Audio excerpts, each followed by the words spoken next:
नमस्कार। आइए सुनते हैं चंद्रकांता जी की लिखी कहानी दहलीज पर न्याय। धूप बहुत तेज थी, सीधी नुकीली पर्चियों सी कपाल के ऊपर गिरती। लगता था अभी ये साबुत सिर कई हिस्सों में बंटकर टुकड़ा टुकड़ा हो जाएगा। रुक्की ने माथे पर हथेली की ओट दे मिचमिचाती आंखों से दूर तक नजर डाली। क्षितिज पर फैला रेतीला मैदान, बीच बीच में रेत के ढूंढ और इक्का तुक्का करील बबूल के ठिगने झाड़, जिनके पत्ते बकरियां चर गई थीं और टहनियों के कठीले ठूठ बाकी रह गए थे। वहां तक हाफती गिरती रुक्की पहुंच भी जाए तो भी कोई फायदा नहीं। झाड़ ना उसे छां दे सकता था और ना सुरक्षा। छाती से चिपकी गठरी का मुंह उसने थोड़ा सा खोल कर देखा। बच्चा पसीने से सराबोर, बेहद गर्मी और प्यास के मारे अधमरा सा सुन पड़ा था। लिजलिजे मांसपिंड की बेहरकत गठरी, ज्यों किसी ने नन्हे जिस्म से सांस खींच ली हो। रुकी ने घबराकर ओढ़नी के पल्लू से बच्चे को हवा दी। नहीं, बच्चा जिंदा था। उसकी बारीक बारीक सांसें उठ गिर रही थीं। उसके डूबते जी में आस लगी। बच्चे के आंख खोलते ही उसने अपनी छातियां उसके मुंह में दे दी। बच्चे ने एक बार अभ्यासवश स्तनों पर मुंह मारा, पर तुरंत ही बिदक कर एक झटके से मुंह हटा दिया।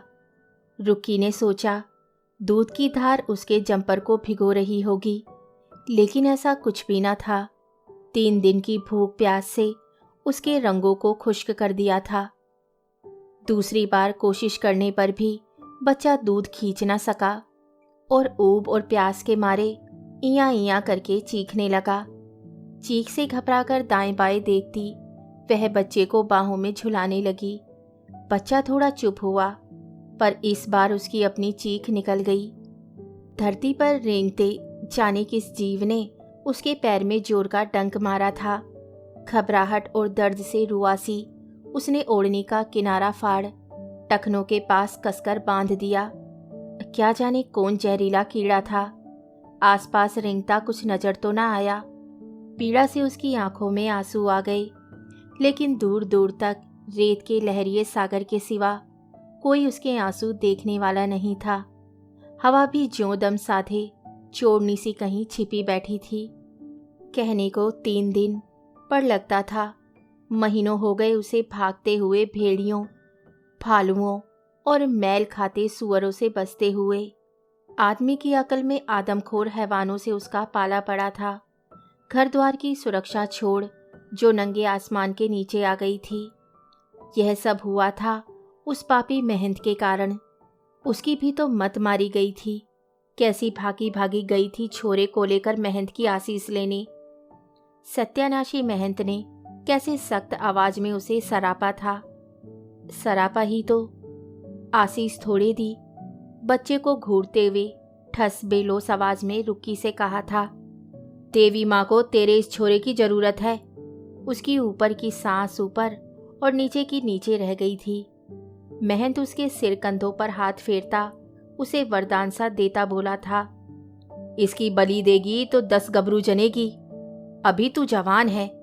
देवी माँ उसके सपने में आई थी। ऐसा ही कुछ उसने आगे कहा था, लेकिन रुक्की ने आगे की बात नहीं सुनी। उसकी देह तो देह, आत्मा तक कांप उठी थी। काकी माँ का आग्रह था, पूरे 5 साल बाद कोख हरी हुई है राधे की बहू। छोरे को महंत के पास ले जा, माथे पर हाथ फेर देगा। घर आकर वे चुप गूंगी हो गई थी, पर गांव भर में दबी दबी आवाजें उभरने लगी थी। महंत की बात, रुक्की के छोरे को देवी की बलि चढ़ाएंगे। राधे बैलों को सानी खिलाते पत्थर का हो गया था। महीना भर के छोरे की बलि क्यों भला? नहीं, उसे नहीं चाहिए 10-10 गबरू। उसका एक ही छोरा भतेरा। रुक्की के पेट में चीरा लगाकर छोरा जन्मा है। डॉक्टरनी कह गई थी दूसरा बच्चा नहीं होगा। उसने महंत जी के पास जाकर डॉक्टरनी की बात कही थी। महंत की आंखें सुर्ख अंगार हो गई थी। यह उसकी सत्ता को चुनौती थी। वह दांत पीसकर बोला था, डॉक्टरनी देवी से ज्यादा जानती है। बच्चे की उम्र 1 माह 1 दिन लिख गई है। धर्मराज के बही खाते में। इसे पत्थर की लीक समझो। इस छोरे की बलि देगी तो 10 बेटे जनेगी, 7 पुरखे तरेंगे।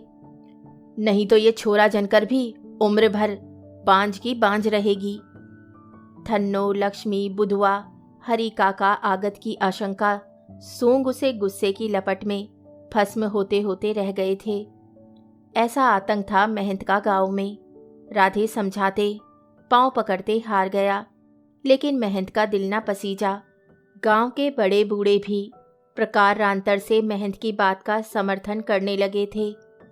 महंत की बात कभी झूठी निकली है? अनारों की ब्याह के 10 साल बाद कोख हरी नहीं हुई। महंत का प्रताप नहीं था वह। कल 8 दिन ही तो जाप करवाया था उससे। सूरज उगने से पहले बिल्लो की नानी मरी नहीं थी। देवी का अमृत पीने से पापिन जो थी जन्म जन्म की।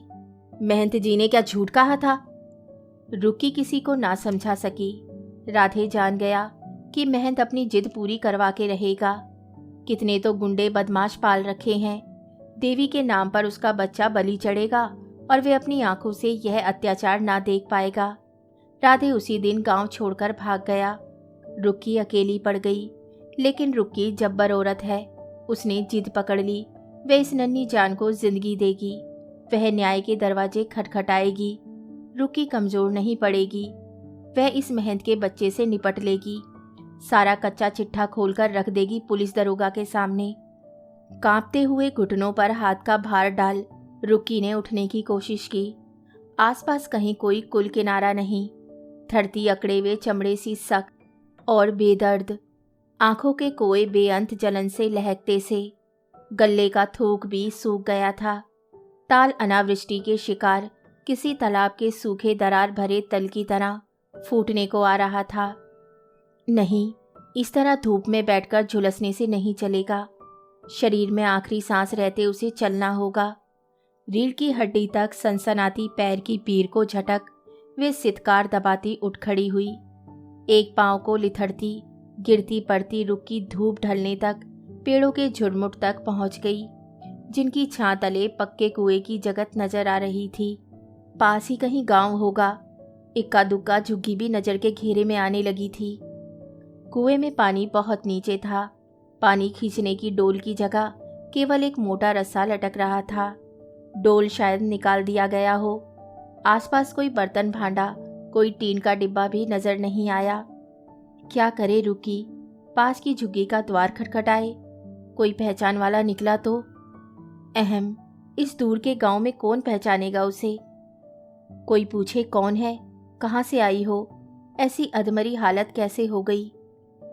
प्रश्न पूछने का पारंपरिक अभ्यास क्या यहाँ वालों को छूट गया होगा? लेकिन प्रश्नों से रुकी डर गई तो घर से निकलने का अर्थ ही क्या हुआ? रुकी पांव घसीटते झुग्गी के पास पहुंच गई। दरवाजे पर थपकी दी। लकड़ी के भारी फट्टे खोल 4 खाने वाली लुंगी पहने अधेड़ उम्र का पहलवान नुमा व्यक्ति उसके सामने खड़ा हो गया और प्रश्नात्मक मुद्रा बनाकर उसे घूरने लगा। थोड़ा पानी मिलेगा? रुकी ने भेदक दृष्टि को नजरअंदाज कर याचना भरे स्वर में पूछा। कौन हो तुम? कहाँ से आई हो? इस गांव की तो नहीं लगती। यह कपड़े में क्या लिपटा रखा है? रुकी प्रश्नों की बौछार से घायल सी दरवाजे के पास लिपी हुई बरामदे नुमा जगह पर धम से बैठ गई। दूर से आई हूँ, प्यास से गला सूख रहा है। बच्चा भी प्यास से बेहोश है। कौन है? किससे बतिया रहे हो? महीन से मर्दाना स्वर में किसी स्त्री ने जवाब तलबी की। कौनो औरत है, लगता है कहीं से बच्चा उठाकर भाग आई है।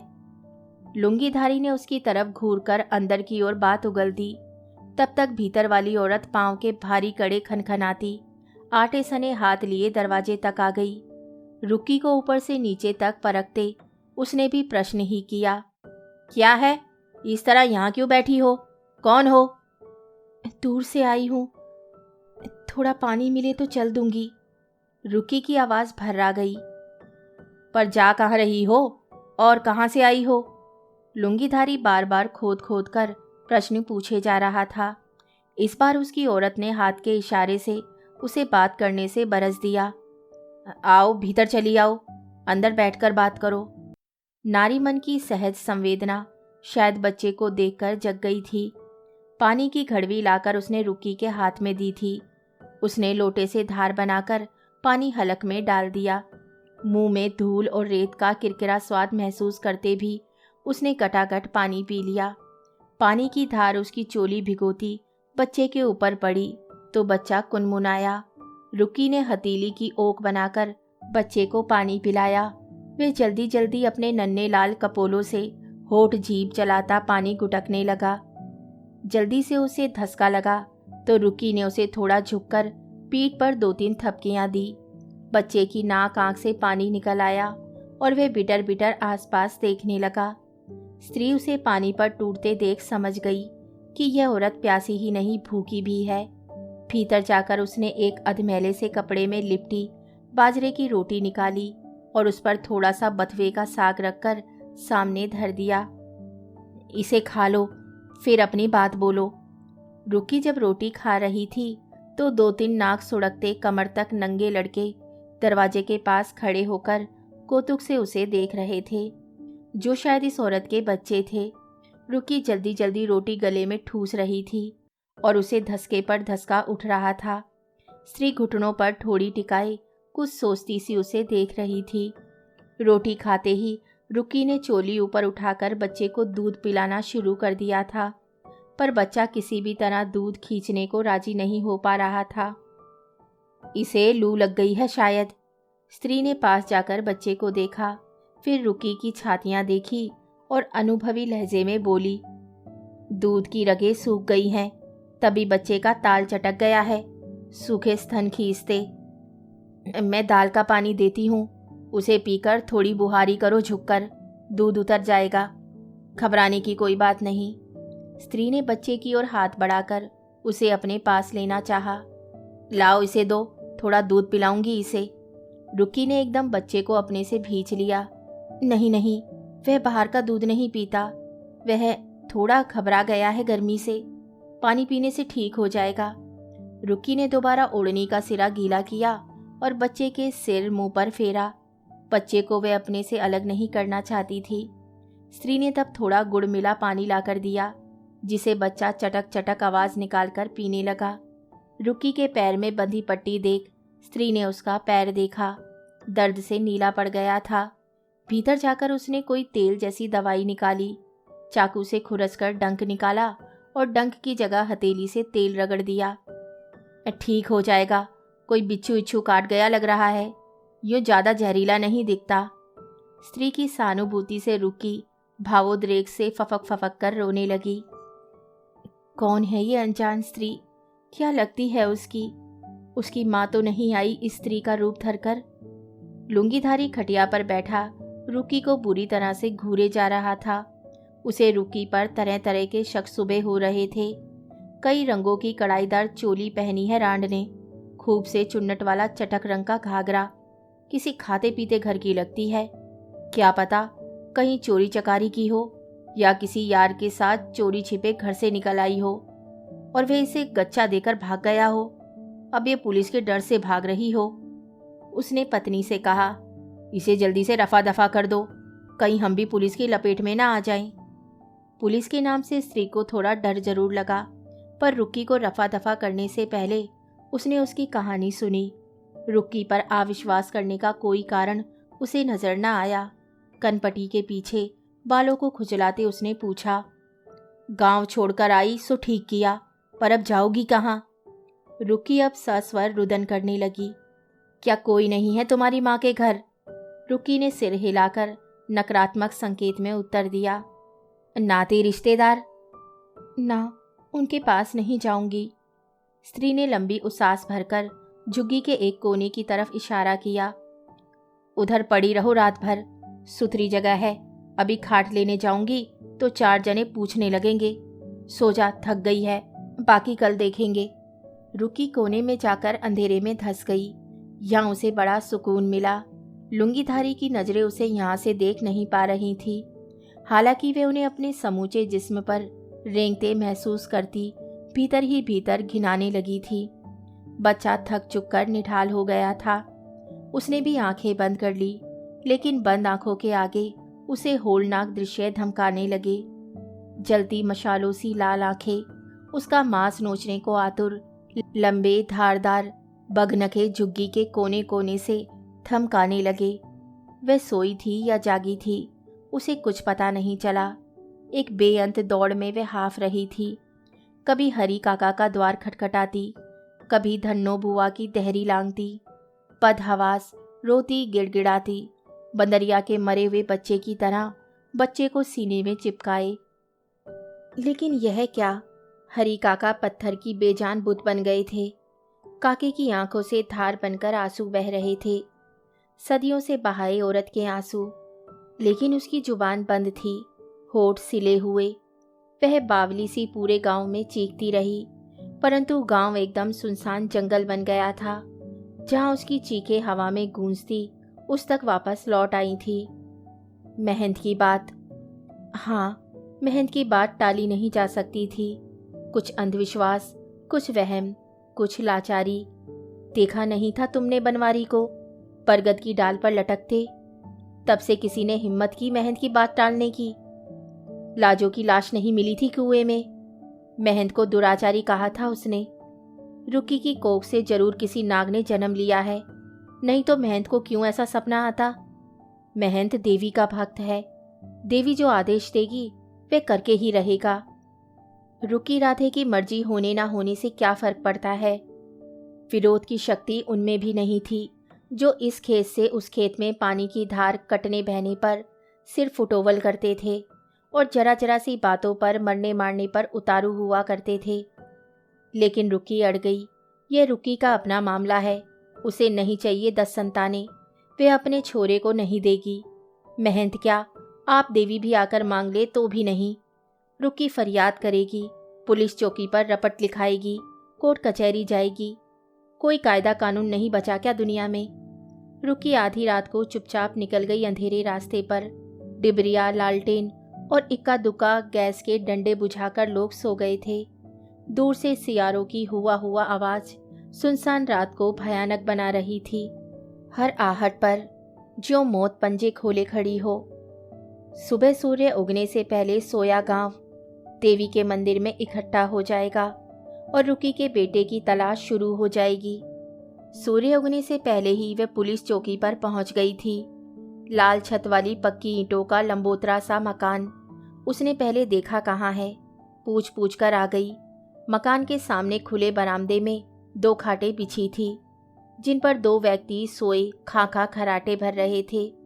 रुक्की दालान के बाहर दीवार से पीठ टिकाकर सुस्ताने बैठ गई। ये आदमी जाग जाएं तो रुक्की अपनी फरियाद सुनाएगी। सुबह की ठंडी हवा ने तन को मुलायम थपकियां दी और इंतजार में बैठी रुक्की की आंख लग गई। नींद में उसे कमर में डंडे की कोच महसूस हुई। तभी वे हड़बड़ाकर जाग गई। ए, कौन है तू? इधर क्यों सोई पड़ी है? आंख मलते रुक्की ने ओढ़नी संभाली, बच्चे को बाहों में उठाया और खड़ी हो गई। आप हवलदार साहब हो ना? तेरी आंखों में क्या चर्बी चढ़ी है जो पहचानती नहीं? नहीं हुजूर, क्षमा करना, मैंने पहचाना नहीं, वो वर्दी नहीं पहनी है ना। तब हवलदार साहब को शायद पहली बार मालूम पड़ा कि वे बनियान और चड्डी में ही घूम रहा है।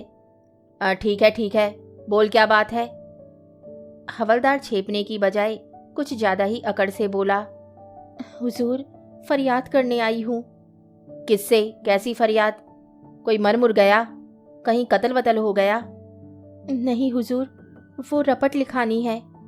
हवलदार शायद और बातें पूछता, तभी भीतर से पुलिस की ढीली ढीली वर्दी पहने दूसरा व्यक्ति बाहर आ गया। रपट लिखाने आई है, इसे अंदर ले चलो, मैं बावड़ी पर स्नान करके आता हूँ। भीतर एक उम्र की मार खाई रंग उड़ी मेज पर कुछ बही खाते जैसे रखे हुए थे। पुलिस वाला कुर्सी पर बैठ गया और उसे चरमराती सी बेंच पर बैठने का इशारा किया। आप ही लिखोगे रपट? रुक्की ने नीम अंधेरे सूने कमरे में खुद को अकेली पाकर थोड़ा घबराकर पूछा। नहीं तो क्या आपका बाप लिखेगा? पुलिस वाला उसकी चोली पर नजर गड़ाई मजाक के मूड में आ गया। रुक्की ने बच्चे को कंधे से लगाकर ज्यों आड़ कर दी और जल्दी जल्दी रिपोर्ट लिखवानी शुरू की। हुजूर, मैं राधे श्याम की जोरू रुकमनी हूँ। ब्याह के 5 साल बाद मेरा ये छोरा हुआ है। मैं इसे महंत की असीस दिलाने मंदिर ले गई तो महंत ने कहा, आहिस्ता बोल, क्या चपर चपर जबान चला रही है। पुलिस वाला उसे बीच बीच में टोकता, कुछ कुछ लिखता गया और हर वाक्य के बाद सवाल पूछता रहा। महंत नहीं, महंत जी कहो। क्या कहा महंत जी ने? ओहो। अचानक उसे हंसी का दौरा सा पड़ गया और वह उठकर रुक्की के पास आ गया। 10 बेटे जनेगी कहाँ? गलत नहीं कहा, मैं तो कहूँ 20 छोरे जनेगी तू। ऐसी कसी तनी देह है तेरी। बात करते हुए रुक्की से छेड़छाड़ करने लगा। रुक्की सहमी सी कमरे के बाहर देखने लगी। वह दूसरा पुलिसिया जाने कहाँ मर गया। हुजूर, वह महंत को जेल में डाल दो, हथकड़ी लगा दो, छठा बदमाश है वह। तेरे साथ कुछ बदसलूकी की? हुजूर, वह लाजो थी ना, उसने। उसकी बात छोड़, अपनी बात कह। तेरे पास क्या सबूत है उसकी बदमाशी का? यह छोरा। कुलसिया इतना पास आ गया कि उसकी हाफती बदबूदार सांसें वे चेहरे पर महसूस करने लगी। वह छटपटाकर दरवाजे की ओर बढ़ी और छीना झपटी में दहलीज पर ठोकर खाते खाते संभली। तभी उसने देखा, बाहर से पहले वाला हवलदार कंधे पर गमछा डाले भीतर आ रहा है। हुजूर, आप इसे बरस दीजिए, मेरे साथ बदसलूकी कर रहा है। रुकी ने शिकायत करनी चाहिए। हवलदार ने आंखें तरेर कर पुलिस को देखा। क्यों बे, बदतमीजी कर रहा है? रुकी ने हैरानी से देखा। हवलदार पुलिस वाले की ओर एक आंख दबाकर होठों में मुस्कुराया था।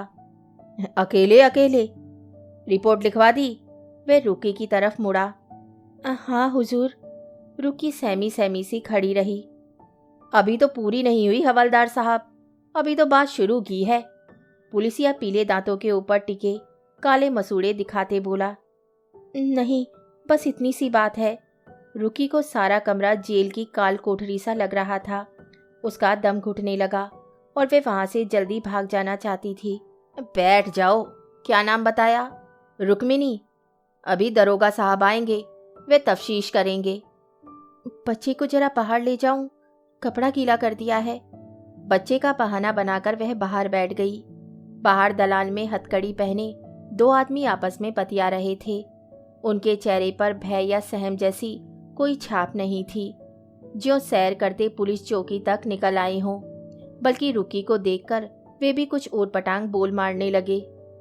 चांदी है साले पुलिसियों की यहाँ। हाँ यार, एक तरफ थैलियाँ, साबुत की साबुत भेड़ बकरियां, और दूसरी तरफ ये तरमाल। रुकी का मन हुआ मुंह नोच ले इन चोर उचक्कों का। पता नहीं किसका गला काट कर आए हैं, ऊपर से हिम्मत तो देखो। पुलिसियों से भी 2 कदम आगे। वाह रे वाह, सूप तो सूप, मुई छलनी भी अकड़े, जिसमें 72 छेद। एक बार उसने उन्हें छिड़क भी दिया। क्यों भैया, तुम्हारे कोई माँ बहन नहीं है घर में? उनका जवाब भी हाजिर था। माँ बहन तो है, पर तेरी जैसी छम्मक छल्लो लुगाई नहीं। रुकी धूप में बैठी रही, उन उचक्कों की तरफ पीठ करके। कहे जो भी जी में आए, वे चुप बैठी रही। इनसे बतियाना तो कीचड़ में पांव डालना है। घंटे भर में दरोगा आ गया, वर्दी में चुस्त, हाथ में छोटा सा चमकदार डंडा, मुंह पर नुकीली मूछें, पान चुबलाते उसने इशारे से पुलिसियों से पूछा, यह कौन है? दोनों पुलिसिये सलाम ठोककर खड़े हो गए, ताड़ के ताड़ की तरह सीधे। रुकी सामने आई। हुजूर, फरियाद लेकर आई हूँ। थानेदार साहब ने लिखी रिपोर्ट पढ़ी। कोई गवाह है तुम्हारा? हुजूर, सारे गांव को मालूम है। वो तो ठीक है, पर महंत की बड़ी ताकत है। बिना सबूत उस पर इल्जाम लगाने का क्या मतलब समझती हो? रुकी ने 2-4 नाम गिनाए। हरी काका, बुधिया, काकी, जमुना, इनसे पूछा जाए। थानेदार ने गांव में आदमी दौड़ाए हरी काका, बुधिया, काकी को बुलाने के लिए। रुकी इंतजार करते ऊब गई, पर एक आस बराबर जगी रही। हरी काका, बुधिया, जमुना, मर्द ही उसे बेसहारा छोड़कर भाग निकला। वे लोग तो उसके साथ हैं, लेकिन हरी काका, बुधिया, जमुना, यहाँ तक कि काकी ने भी थानेदार साहब से कहा कि उन्हें कुछ भी नहीं मालूम। उनके सामने तो महंत जी ने कुछ नहीं कहा। मगर काका, तुम सब लोग तो जानते हो, महंत ने तो खुद ही गांव भर में बच्चे की भली की बात कही है। हमें कुछ नहीं मालूम साहब। जमुना सिंह तो यहाँ तक बोला कि राधे के घर से चले जाने की वजह से रुक्की का माथा खराब हो गया है। महंत जी तो योगी महात्मा है। रुक्की खून का घूंट पीकर रह गई। उसके भीतर जोरदार रुलाई फूटी। ये उसके अपने सगे, ये भी उसे मझधार में छोड़कर चले गए। अपनी जान इतनी प्यारी हो गई कि धर्म अधर्म भी भूल गया। रुक्की ने कमजोर पड़ता मन पक्का कर लिया। वह अकेली लड़ेगी, बिल्कुल अकेली। हाँ, वह न्याय के लिए लड़ेगी। मरना होगा तो इंसाफ की धैर्य पर सिर फोड़कर मरेगी। दरोगा ने उसे रात भर रोके रखने की हिदायत दी। महंत का नाम ले रही है ये लुगाई, बात की पूरी तहकीकात करनी होगी। इसे कुछ खिलाओ पिलाओ रामदीन। रुक्की का जी बैठ गया, हाथ पैर सुन। रात भर वहां अकेली, शेर की मांद में बकरी, क्या खैर मनाएगी। बच्चा नन्ही टांगे हिला हिलाकर नींद में किलक रहा था। रुक्की का कलेजा बुक्का फाड़कर बाहर आने को था। राधे इस नन्ही जान को देखकर निहाल हो गया था। रातों को इसे जग कर देखता। बच्चा नींद में होठ हिलाता तो कहता, परियां सपनों में आई है मेरे राजकुमार के। अब इसे भिखारी बनाकर कहाँ चला गया बेदर्द। वे साथ रहता तो रुक्की इस तरह इन कुत्तों के मुंह की हड्डी न बन जाती। रामदीन और लच्छू, यही उन दो पुलसियों के नाम थे। उसके लिए खाना ले आए। रामदीन अलग से दोने में 4 लड्डू लेकर आया। लच्छू की तो जैसे माँ लगती थी रुक्की। बार बार पूछता था, आराम से तो हो रुक्मिनी, उधर मच्छर तो नहीं लग रहा रुक्मिनी।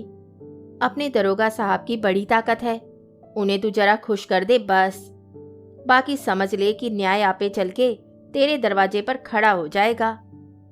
वह खाना क्या खाती, फेंके मारे प्राण हलक में आ रहे थे। रात घिरते ही वे शैतान उसे निगल जाएंगे और इस छोरे को लेकर वह क्या करेगी। दरोगा तो इनका भी बाप लगता है, उससे क्या कहेगी। नहीं, इन कसाईयों से वह पार ना पाएगी। रुक्की को याद आया, चाची उसकी सेहत देखकर बोल मारती। माँ से कहती, तेरी बेटी तो पहलवान है काकी, 4 मर्दों को पटकने का दम है। माँ गर्व से हंसकर कहती, हाँ हाँ बहन, खावा लजावा नहीं है, खाया पिया दिखता है। पर रुक्की की पहलवानी यहाँ किस काम की, इन 2-2 मुस्टंडों के सामने। उसने सोचा, जोर जब्बर नहीं चलेगा इधर। रुक्की को दिमाग से ही काम लेना पड़ेगा। रुक्की रामदीन से हंसकर बतियाने लगी। रामदीन के फूहड़ मजाकों को दांत भींचकर सहती भी रही। जब उसने कंधे पर हाथ रखकर पूछा कि छोरे का असली बाप कौन है, तो वे नखरा दिखाकर थोड़ा पीछे हटकर हंसी भी। तभी तो उसे गच्चा देकर वे दिशा मैदान के बहाने बाहर आ सकी। लच्छू ने दूर मत जाना कहकर जरूर टोका, पर वे नहीं, पास ही हूँ, तुम जरा ख्याल रखना, कहकर पीपल के झाड़ के पीछे छिप गई।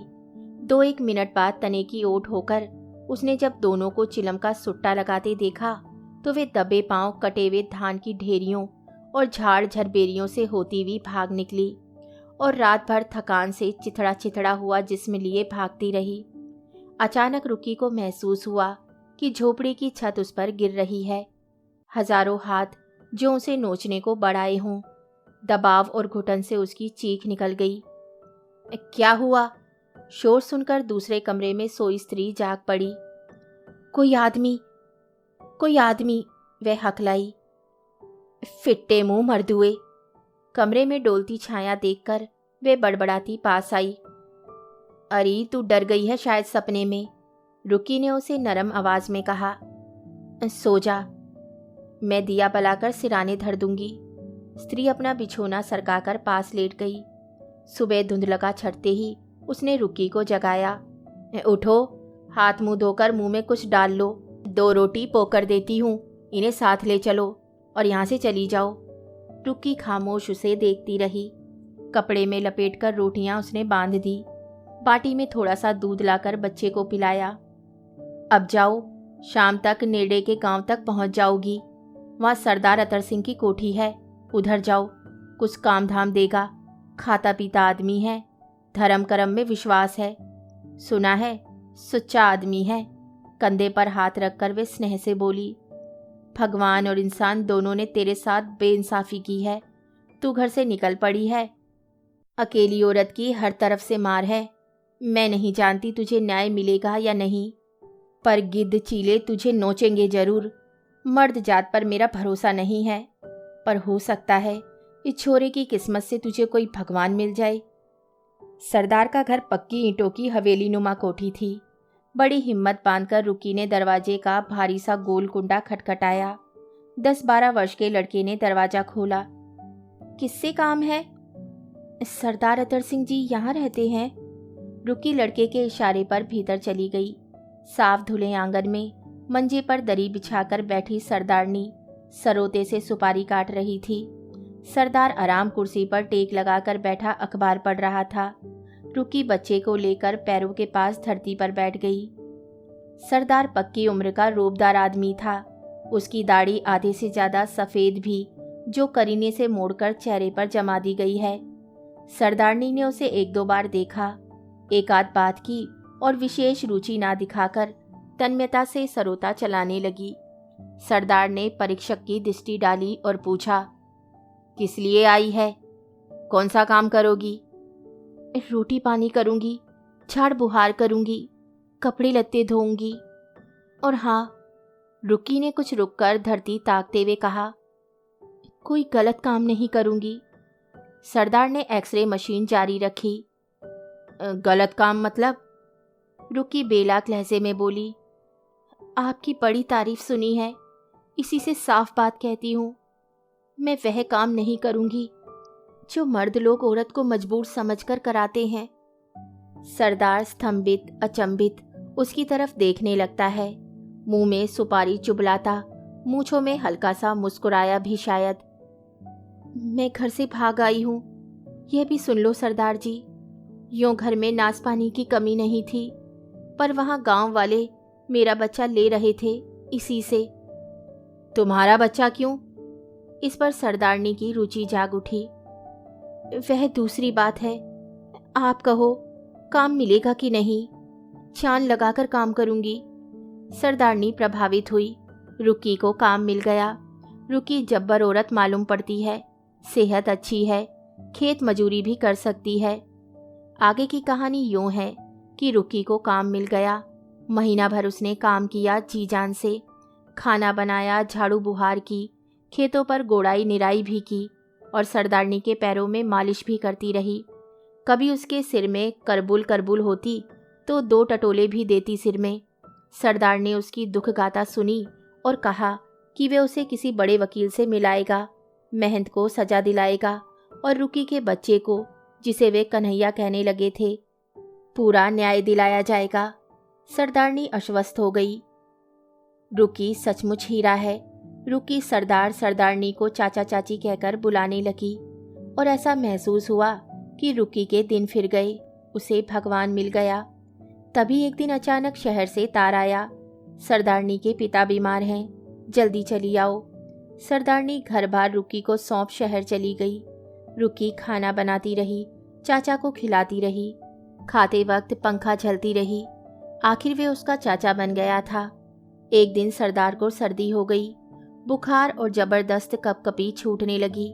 रुकी ने पैर में मालिश की, छोकरे को डॉक्टर के पास भेज दिया, बल्कि एक आदमी शहर दौड़ाया, चाची घर लौटो, चाचा बीमार हो गए हैं, कहने के लिए। दोपहर में वे चाचा का दुखता माथा दबा रही थी कि वे आएं बाएं बकने लगा। रुकी की बाह पकड़ ली। रुकी को लगा चाचा को सरशाम हो गया है। वे थर-थर कांपने लगा था। बहुत दर्द हो रहा है चाचा। रुकी रुआसी हो गई। सरदार की जुबान भी हकलाने लगी थी। ना ना ना, तुम इधर आओ, पानी दूं? रुकी पानी लाने गई कि सरदार ने मतलब की बात कही। बच्चे को उधर लिटा दो और मेरे पास आओ। रुकी आसमान से धरती पर गिर पड़ी। यह देवता पुरुष, ये धर्मी कर्मी सत्संगी, जिसे वे चाचा कहती है, औरत को अकेली देखकर अचानक राक्षस बन गया। देखो सरदार साहब, तुम अपना ईमान खराब मत करो, मैंने तुम्हें पहले दिन ही कहा था।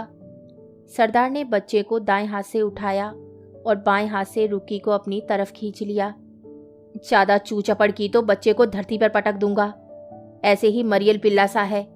1 मिनट रुक जाओ सरदार जी, अभी लाई। रुकी ने पल भर में चेहरा मुलायम बनाकर अपनी बाह छुड़ा ली और सधे कदमों में चौके में गई। वहां से मीट काटने वाला छुरा लाकर सरदार के पीछे खड़ी हो गई। छोड़ दे बच्चे को, नहीं तो क्या करेगी तू? सरदार हंसा, लेकिन रुक्की पर भूतनी सवार हो गई, पीपल वाली भूतनी। उसने सरदार की बाह में 32 दांत गड़ा दिए और बच्चे को उसके हाथ से खींचकर परे लुढ़का दिया। सरदार की चीख जब तक संभले वह फुर्ती से उसकी छाती पर बैठ गई। मेरा बच्चा मरियल पिल्ला है, तुम इसे धरती पर पटक दोगे? एक तूने ही अपनी माँ का दूध पिया है मर्दुए। बुखार में भी हट्टे कट्टे सरदार में इतना दम था कि एक हिवार से रुक्की को दिन में तारे दिखा सकता था, पर छुरी की नोक उसके गले पर थी और जरा भी हिलने से वे उसकी सांस की नली काट सकती थी। वे कैं करता छटपटाने लगा, लेकिन सहसा रुक्की ने हाथ पीछे खींच लिया। सरदार का सिर पलंग की पाटी पर मारकर अलग हट गई। जा, छोड़ दिया तुझे पापी, तेरी बीवी ने मुझ पर एतबार किया है। तू जैसा पाखंडी औरत को देखकर लार ही टपका सकता है, उसे बहन बेटी नहीं मान सकता। इसका मुझे गुस्सा नहीं, पर तूने मेरे बच्चे को हाथ लगाना चाहा। रुक्की ने छुरी फेंक दी थी और वे लपक कर बच्चे को उठाने जा रही थी कि उसकी बात अधूरी रह गई।